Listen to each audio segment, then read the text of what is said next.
Isasara ang Rizal Avenue bukas para bigyang daan ang inaugurasyon ng mga bagong opisyal sa Bangaldan, Pangasinan. Narito ang report. Simula alas 4 ng madaling araw bukas, pansamantalang isasara ang bahagi ng Rizal Avenue sa Bangaldan, Pangasinan.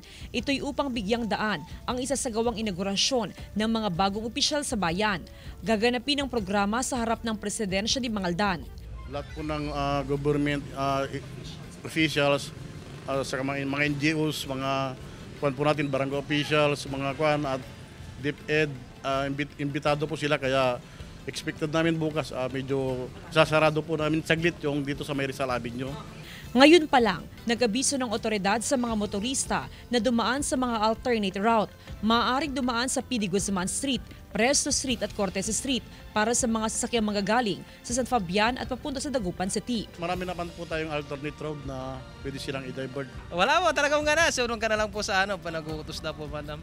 Samantala, inaasahan na ang katamtaman hanggang sa mabigat na daloy ng trapiko sa Rizal Avenue simula ngayong hapon hanggang mamayang gabi para bigyang daan ang preparasyon ng LGU para sa inaugurasyon bukas. Nakaantabay naman ang POSO at PNP para matiyak ang maayos na daloy ng mga sasakyan.